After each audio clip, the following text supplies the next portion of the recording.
નમસ્કાર વિદ્યાર્થી મિત્રો, જય મુરલીધર. BSM 1 મુખ્ય ગુજરાતી પેપર નંબર 1 જેનું નામ છે કુંવરબાઈનું મામેરું. આપણા કવિ શ્રી કુંવરબાઈનું મામેરું જે આખ્યાન આપેલું છે એમાં આપણે 1 થી 5 કડવા જે છે એની ચર્ચા કરી હતી. આજે આપણે જે આખ્યાન છે એમાં 6ઠ્ઠા નંબરનું જે કડવું છે એની ચર્ચા કરીએ તો આ જે કડવું છે એમાં છેલ્લે આપણે જોયું કે નરસિંહ મહેતા છે એમની દીકરી કુંવરબાઈના સસરાને ત્યાં છે એ એમનું આગમન થાય છે. એમના સાધુ સંતો અને જે સ્નેહીજનો છે અને કુંવરબાઈના જે સખીઓ એટલે કે બહેનપણીઓ એમને લઈ અને એમના સસરાને ત્યાં આવે છે અને એમના સસરાના લોકો તરફથી પરિવારના જે સભ્યો છે એમના તરફથી નરસિંહ મહેતાને જે ઉતારો આપવામાં આવે છે. ઉતારો એટલે જે રહેવાની એના માટે જે વ્યવસ્થા કરવામાં આવે છે એ જગ્યા એ સ્થળ એ કેવો છે એનું વર્ણન આપણે જોયું. પછી આપણે જોયું કે નરસિંહ મહેતાને મળવા માટે આતુર એની જે દીકરી છે કુંવરબાઈ એના પિતાને મળવા માટે જાય છે. એ એટલી બધી ખુશ થઈ જાય છે. કેમ તો જ્યારે નરસિંહ મહેતાને કુંવરબાઈના સસરા તરફથી જે આમંત્રણનો જે પત્ર લખવામાં આવ્યો એ પત્ર લઈ અને જે પંડિત ખોખલો પંડિત એમને જે એમના ઘરે મોકલ્યા ત્યારે કુંવરબાઈ એક અલગથી એમના પિતાને એક પત્ર મોકલ્યો હતો અને એમાં જે લખેલું હતું કે જો સગવડ હોય ને તો આવજો. બધી વસ્તુ લઈ આવવાની, મામેરામાં જોઈતી બધી વસ્તુ મૂકવાની, જો તમારે સગવડ હોય તો તમે આવજો. તો કુંવરબાઈ છે ખુશ થઈ જાય છે કે મારા પિતાને મામેરામાં મૂકવા માટે જે વસ્તુ જોઈએ છે બધી સગવડ કરી અને આવ્યા છે. એ આતુરતાથી કુંવરબાઈ છે એમને મળવા જાય છે. હવે આ જે 6ઠ્ઠા નંબરનું જે કડવું છે આ કડવું છે એનો રાગ છે સામેરી રાગ. આ કડવામાં એક નવું પાત્ર ઉમેરવામાં આવ્યું છે. નવું પાત્ર છે વડસાસુ. કુંવરબાઈના સસરા શ્રીરંગ મહેતા એમના પત્ની એટલે શ્રીરંગ મહેતા છે એમના માતાજી જે વડસાસુ છે કુંવરબાઈના. આ જે મર્મમાં બોલાતી વડસાસુએ જે લખાવેલ પહેરામણીની જે યાદી છે, મર્મ અર્થમાં કંઈક સ્વાર્થમાં લખાયેલી જે પહેરામણીની જે યાદી છે એ કુંવરબાઈને એના જે વડસાસુ છે એ મીઠું મીઠું બોલી અને એના પિતાને મહેણા ટોણા મારતા જાય છે અને આ જે યાદી છે એ લખાવતા જાય છે. કેવડી મોટી યાદી લખાવી. કુંવરબાઈ છે એ તો યાદી સાંભળીને જ દંગ રહી જાય છે કે આવડી મોટી યાદી, એ પણ મારા પિતાની. આમાંથી એક પણ વસ્તુ છે મારા પિતા છે એ પહેરામણીમાં આપી શકે એમ નથી. મારા પિતા છે એ આ નાતના લોકોની સામે એનો નીચા જોણ થશે, એનું અપમાન થશે. વડસાસુ છે એક નવું પાત્ર ઉમેરવામાં આવ્યું છે. વડસાસુ મિત્રો તમે જોવ ને તો આ શબ્દ છે ને એ ઘણો ભારે છે. આ ઘણો ભારે માણસ માટે વપરાયું છે. જે તે જમાનાની બરાબર ખાધેલ પીધેલ જે સ્ત્રી છે, શરીરમાં હટીકટી છે, તંદુરસ્ત છે, એ વ્યવહારની પોતાની જે આટીઘૂટી જાણનાર અને જે સ્વાર્થ સાધવામાં પાકી છે. એને ખબર છે કે કુંવરબાઈ છે ને મીઠું મીઠું બોલી અને આટીઘૂટી એટલે કેવી, તો કુંવરબાઈને એના પિતા માટે જે માન છે એ માનને ખાતર કુંવરબાઈ છે આટલું મામેરું છે એના પિતા પાસે માંગશે. એવી આટીઘૂટી થી કુંવરબાઈ છે એમને પહેરામણીની જે યાદી લખવા માટે એમને અહીંયા કાગળ અને પેન આપી અને યાદી છે એ તૈયાર કરાવે છે. મીઠું બોલી, સામાને ખુલ્લા પાડી, સ્વાર્થ સાધવાની જે આટીઘૂટીઓ છે ને એની વડસાસુ છે ને બરાબર આવડે છે. મર્મમાં બોલવામાં તો એ પારંગત છે. જે સંસ્કારનું એક વાસ્તવિક પાત્ર છે, જે આછા લસર કે પ્રેમાનંદે સરસ મજાનું ચિતર્યું છે. વડસાસુનું જે પાત્ર એમને અહીંયા આ પેરામણીની યાદીમાં જે મૂકેલું છે એ ખરેખર જોઈએ તો એક યોગ્ય પાત્ર મૂક્યું છે. આમ કડવામાં જે મુખ્યત્વે જે પહેરામણીની જે યાદી છે, આ યાદી દ્વારા યાદી કરાવનાર વડસાસુનું ખંધાપણું જે પ્રગટ થાય છે, વધારેમાં વધારે લેવાની જે વૃત્તિ, જે ખંધાપણું છે, પોતે ઘરડી છે, હરિગુણ ગાય છે, હિંડોળે હિચકે છે અને ભગવાનના નામ લેતા લેતા જે યાદી એ બનાવડાવે છે. અહીંયા ધર્મ લખાવી ધર્મ બુદ્ધિથી, લોભથી નહીં, આશરા પડતી લખાવ્યાનું કહી અને નરસિંહ મહેતા પ્રત્યે જે સદભાવ બતાવતી લાગે છે. કુંવરબાઈ છે ને મીઠું મીઠું બોલતા જાય છે કે જાજુ કાંઈ નહીં, તારા પિતા પાસેથી બસ આટલું જ જોઈએ છે. એમ મીઠી મીઠી વાતો કરી અને જે મોટી યાદી એ બનાવડાવે છે. એમના મનમાં તો કાતી એટલે કે તીક્ષ્ણ હથિયાર છે. એમના મનમાં એના જે વિચાર છે એ કેવા ચાલે છે. આખા ગામને પહોંચે એટલી યાદી લખાવનારે વડસાસુને અહીં કવિએ જે વાપરેલો વિકરાળ શબ્દ કહીએ ને એ કેટલો બધો ઉચિત છે. વિકરાળ યાદી, આખા ગામના લોકોને, આખી નાત જે ભેગી થવાની છે એમાં દરેક લોકોને મામેરું છે એમાં પહેરામણી આપી શકે ને એટલી મોટી યાદી વડસાસુ છે એ લખાવે છે. અહીં આ 6ઠ્ઠા નંબરનું કડવું સામેરી રાગ, એમાં કડવું કંઈક એવું છે મિત્રો કે વડસાસુ ઘણું ભારે માણસ બોલ્યા પરમ વચન, વહુજી વડી વહુ ઓર તમો કાંઈ ન જાણો મહેતો વૈષ્ણવજન. આ લીટી વડસાસુ છે એ કુંવરબાઈના સાસુ માટે બોલે છે કે તમે આ શું બોલો છો નરસિંહ મહેતા વિશે. નરસિંહ મહેતા તો વૈષ્ણવજન, વિષ્ણુ ભગવાનના જન એટલે કે ભક્ત છે, તમે કઈ જાણતા નથી. વડી વહુ શબ્દ જે છે કુંવરબાઈની સાસુ માટે જે વાપર્યો છે. અહીંયા જોજો, કુંવરબાઈના વડસાસુ કુંવરબાઈના સાસુને સંબોધન કરી અને એને સમજાવતા જાય છે અને નરસિંહ મહેતા માટે જે વ્યંગ્ય ભરેલા જે શબ્દો છે એ પણ વાપરતા જાય છે. જેને સ્નેહે સામળ્યા સાથે એને સાની ખોટ, પહેરામણી મન ગમતી માગો કરો નાગરી ગોઠ. તમને શું ખબર છે, નરસિંહ મહેતાને સામળ્યો એટલે ભગવાન શ્રી કૃષ્ણ, ભગવાન વિષ્ણુ, એ તો એની હંમેશા હર હંમેશ સાથે છે, એને કોઈ વસ્તુની ક્યાં ખોટ છે. તમારે નિરાતે પહેરામણીમાં જે મનગમતી વસ્તુ તમને ગમતી હોય, જે વસ્તુ તમારે જોઈતી હોય એ વસ્તુ લખો, એ વસ્તુ તમે પહેરામણીમાં માંગો. આખી નાગરી ગોઠ એટલે આખી જે નાગર જ્ઞાતિ છે એના દરેકે દરેક જન એટલે કે દરેકે દરેક વ્યક્તિ માટે પણ તમે કદાચ પહેરામણી માંગશો ને તો એ નરસિંહ મહેતા છે એ પહેરામણી પૂરી કરશે. કુંવર વહુને કાગળ આપો લખો લખાવું જેમ. કુંવર વહુ છે એને તમે કાગળ અને પેન આપો, હું તમને યાદી કહેતી જાઉં, એવી રીતે તમે કુંવર વહુને યાદી છે એ લખાવતા જાઓ. અહીંયા જે ખોટ શબ્દ વાપરેલો છે ને મિત્રો, એ વ્યંગ્યમાં બોલાયેલો જે વચન છે, આખરે તો એ સાચા જ પડે છે ને. ભલે ને ત્યારે વ્યંગ્યમાં એટલે કે એકદમ ગુસ્સાથી અને સંભળાવવાની જે વૃત્તિથી એ શબ્દો બોલે છે કે એને ક્યાં કઈ વસ્તુની ખોટ છે.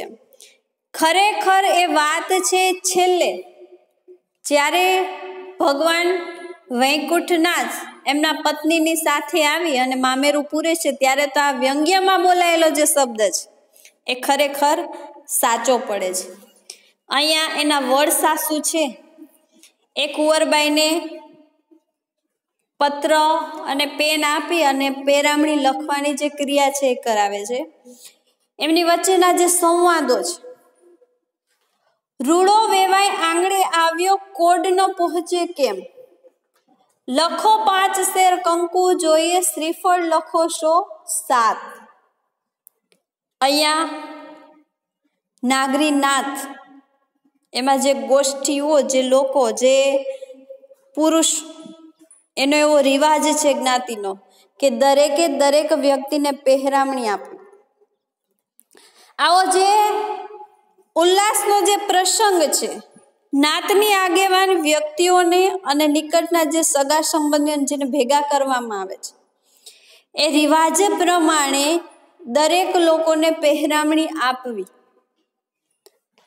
અહીંયા કુંવરબાઈ છે એના પિતા માટે એવું બોલે છે કે તો રૂડો વેવાય છે, આનંદ ઉલ્લાસથી એની દીકરીનું મામેરું ભરવા માટે આવ્યો છે.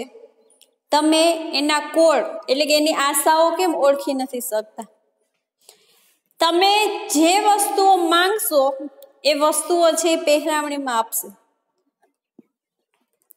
5 શેર કંકુ લખો અને 700 શ્રીફળ લખો. 5 શેર કંકુ અને 700 શ્રીફળ. આ શબ્દ સાંભળી અને કુંવરબાઈ છે એના મનમાં એના પિતા માટે જે ધ્રાસકો પડે છે, આટલી બધી વસ્તુ હજી તો પહેરામણી બાકી છે, આ તો ઘરમાં જોઈતી અને આ વિધિમાં જોઈતી જે વસ્તુઓ લખાવે છે. નાટ્યાત્મક જે પરિહાસ કરે છે કે રૂડો વેવાય છે, એને ખબર છે કુંવરબાઈના પિતા છે એ કેટલા ગરીબ છે, છતાંય જે મામેરાની જે યાદી કરાવે છે, મામેરો હંમેશા કુટુંબના અને તેમના જે નિકટના સગા સંબંધીઓ છે એને મળે એવો રિવાજ છે. આ પાત્રની જે લોભવૃત્તિ અહીં કવિએ પ્રગટ કરી છે. અહીંયા વિસ્મણ વાકડિયા ફોફળ મળશે મોટી નાત, 5 વસ્ત્રના 25 વાઘા 4 ચોકડી તાર, લખો પછેડી 15 કોળી પટોળા 50. 20 મણ વાકડિયા ફોફળ. જો અહીં દરેકે દરેક વસ્તુ જે છે, કપડાં છે, શ્રીફળ છે, મીઠાઈ છે, ફ્રૂટ છે બધાય, અને જે સૂકા મેવા, એ બધી વસ્તુની જે યાદી લખાવે. આપણે અહીં મોટી નાત ભેગી થવાની છે.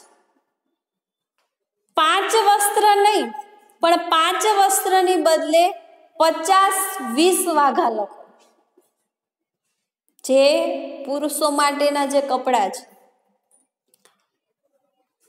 4 ચોકડી ત્રાસ, જે વાસણ છે, મોટા મોટા ત્રાસ, ગોળ જે થાળીથી પણ મોટું જે ત્રાસ આવે છે, જે ડીશ પ્રકારનું, એને પણ અહીંયા ગણતરીમાં લીધા છે.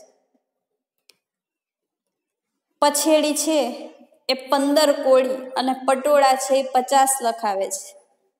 આટલી સંખ્યાની જે વસ્તુઓ છે એ કુંવરબાઈ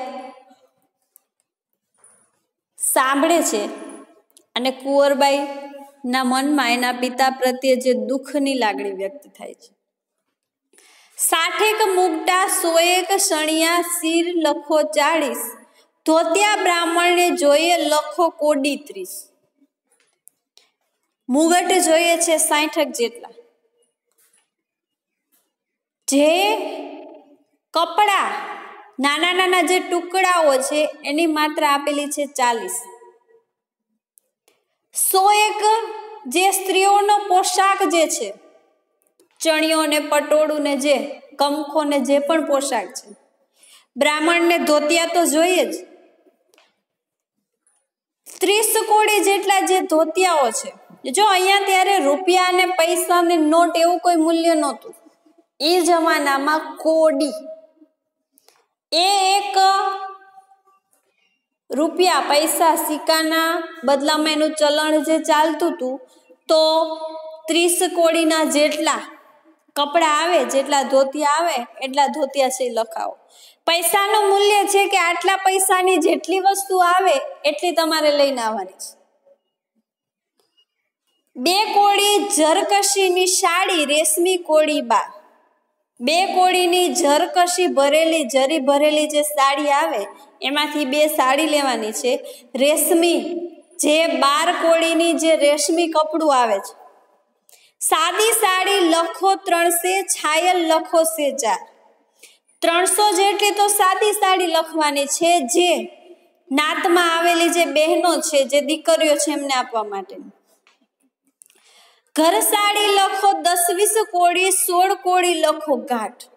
ઘરના વ્યક્તિઓ માટે, ઘરની જે સ્ત્રીઓ છે એમના માટે 10-20 કોળીનું જેટલું પણ મૂલ્ય હતું એ સમયમાં, જેટલું પણ ચલણ છે એટલા પૈસાની બધી સાડીઓ ઘરની જે સ્ત્રીઓ છે એના માટે લખો. 16 કોળીનો ઘાટ લખો. દાગીના જે છે અલગ અલગ ઘાટના એ. છીંટ મોરવી ટુકડી 109 કોળી લખો નાટ. અહીંયા નણંદ માટે, જમાઈ માટે, જેઠાણી માટે, જેઠ માટે, દિયર, સાસુ, સસરા, વડસાસુ અને બાકીના જે નાના નાના જે છોકરાઓ છે. નણંદ પણ વક્ર છે. વડસાસુને એટલે કે એની દાદીમાને જે લખાયું એટલે બસ એ જાણી ગઈ, સમજ્યો ને સંતોષ માને છે. મહેતાજી છે એનાથી તો 2 પથરા અપાશે. આ લખાયેલું શું આપવાના હતા એવા વચન બોલતી જે નણંદ છે એ જ ઘરનું માણસ છે એની ખાતરી થાય છે. નણંદ જે પ્રકારના શબ્દો બોલે છે, વ્યંગ્યમાં જે બોલે છે, એ ઉપરથી જાણી શકીએ કે એની નણંદ છે એ શ્રી રંગ મહેતાના બાકીના જે સભ્યો જે પ્રકારે કુંવરબાઈને મહેણા ટોણા મારે છે એ જ ઘરનું માણસ છે, એટલે એના સંસ્કાર એની વૃત્તિ છે એ જ રહેવાની છે. અહીંયા જે 9 કોળીની નોટ જે કપડા છે, જે દાગીના છે, મસરૂ ગજિયાણી દરિયાઈ લખો થાન 50, 1000-1200 લખો કાપડા લોક કરે બહુ આશ. 100-200 લખો સેલા સાડું, તેલ પાનનો 100 આંખ, આશરા પડતું અમે લખાવ્યું બાપ તારો રાખ. આટલી વસ્તુઓ લખાવા છતાંય એના વડસાસુ છે મસરૂ, ગજિયાણી, દરિયાઈ અને લખો. આ જે ઊંચી જાતના જે કપડાઓ છે એ અલગ અલગ જગ્યાએ કે જગ્યાએથી મળે છે, એ દુકાન, એ સ્થળ છે એનું પણ નામ લખાવી દીધું કે અહીંની અમારે આ કપડાં છે, પટોળું છે, કાપડું છે, જે પોશાકનું જે પણ મુલાયમ કપડું છે આ જગ્યાએથી જોઈએ છે. 1000-1200 લખો કાપડા. 1000 અથવા 1200 બે વધારે આપે તો વાંધો નહીં, 1000 તો લખો જ. 1000-1200 કાપડા લખો. લોકો છે ને બહુ આશા કરે છે કે ક્યારેય તારા પિતાએ કોઈ પહેરામણી આપી નથી, તો આ વખતે પહેરામણી મળશે એટલે વ્યક્તિઓ છે વધારે વધારે પહેરામણી લેશે, વધારે વધારે લોકો આવશે. તો વધારે સંખ્યામાં કાપડા લખો. સેલા અને સાડી લખો ઊંચી જાતના. તેલ પાનનો તો કાંઈ આંક જ નથી. તેલ પાન એટલે સોપારી, ઇલાયચી, આપણે જે મુખવાસ વાપરીએ છીએ લગ્ન પ્રસંગમાં, પાનના બીડા એવું આપણે કહીએ છીએ ને, તો એ પાન જે છે એમાં વપરાતું દરેક ખાદ્ય જે પદાર્થ છે બધી વસ્તુનો તો કાંઈ આંક જ નથી, તમારે જેટલું લાવવું એટલું. આશરા પડતું અમે લખાયું છે, અમે આટલી આશા કરીએ છીએ, આટલી વસ્તુ લખાવી છે, બાકી તો તારો બાપ છે એ રાખ, એટલે કે સાવ ગરીબ છે એટલે વધારે કંઈ લખાવતા નથી. અહીંયા મિત્રો એની વડસાસુ છે એને દરેક વ્યક્તિ માટે જે વસ્તુઓ લખાવી છે, જે પહેરામણી લખાવી છે. તમને 16 શણગાર કરાવે, બાપ લડાવે લાડ વહુજી, ઘટે જમાઈને સોના સાંકળી, એમાં અમને સોપાડ. તમારા પિતા છે તમને 16 શણગાર સજાવે, જેમ વિદાય કરી હતી ને જે રીતે શણગાર સજીને તમે આવ્યા હતા, જેટલી વસ્તુઓ તમે પહેરેલી હતી, શરીર ઉપર જે વસ્તુઓ ધારણ કરેલી હતી, એ બધી વસ્તુઓ તમને આપે એ તમારા પિતાનો લાડ કહેવાય, એ તમારા પિતાનો ઉમંગ કહેવાય. પણ અહીં જમાઈ માટે નણંદના જે પતિ છે, જે એના જમાઈ છે, એને સોનાની સાંકળ ઘટે છે, એટલે ગળામાં પહેરવાનો સોનાનો ચેન છે ને ઘટે છે, એટલે એ પણ લખી નાખજો. એમાં અમને અમારો કોઈ પાડ એટલે અમારા ઉપર કોઈ ઉપકાર છે નહીં. સહસ્ત્ર મહોર સોનાની રોકડી તે કહેતા પામુક શોભ, અમો ઘરડાએ ધર્મ લખાવ્યું ન ઘટે જાજો લો. સોનાની સો જે મોહરો છે એ તો રોકડી તમે લખો, એમાં સિક્કા, સોનાના સિક્કા 100. મને આ બધું કહેતા છે ને ક્ષોભ થાય છે કે દુઃખ થાય છે, હું નીચા પણ અનુભવું છું. શું કામ? હું તો હવે ગઢી થઈ ગઈ છું, મારી ઉંમર તો વધારે થઈ ગઈ છે. ધર્મની વસ્તુ લખવી જોઈએ, એના બદલે આજે મારે તમને પહેરામણી લખાવવી પડે છે. એમાં મારો જાજો કાંઈ લોભ તો છે નહીં. મારે તો આ બધું છે વસ્તુ, એનો ઉપભોગ પણ કરવાનો નથી ને ઉપયોગ પણ કરવાનો નથી. એ લખ્યાથી અદકું કરો તો તમારા ઘરની લાજ. કુંવરબાઈના મોટા જે સાસુ છે, વડ સાસુ, એમને સમજાવે છે કે આટલી બધી પહેરામણી કરતા જો કદાચ તમારા પિતા તમને કંઈક વધારે આપે ને, આનાથી પણ વધારે, તો પણ અમને કાંઈ વાંધો નથી, તો તમારા ઘરની લાજ છે, તો તમારા ઘરનું સારું થાય એટલા માટે. નણંદને થયું કે આટલું બધું કંઈ નરસિંહ મહેતા કરી શકવાનો નથી, એટલે કલબલ કરી મૂકે છે. ત્યાં તો વડ સાસુનો સૌને ઉપરવટ જતો જે અવાજ છે એમાં એ બોલે છે, કાગળ લખતા શું જાય છે તમારું કાંઈ? વ્યવહાર ખંધી જમાનાની ખાધેલા અને ગણતરીબાજ આજે સ્ત્રી છે કુંવરબાઈના વડ સાસુ.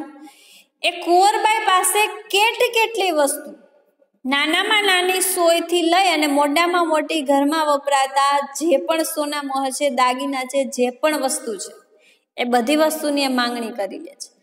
છતાંય ઉપરથી પાછા કહે છે, વધારાના શબ્દ બોલે છે કે આનાથી વધારે કદાચ તારો પિતા કરે ને તો પણ અમને કઈ વાંધો નથી, એ તો તમારા ઘરની લાજ કહેવાય.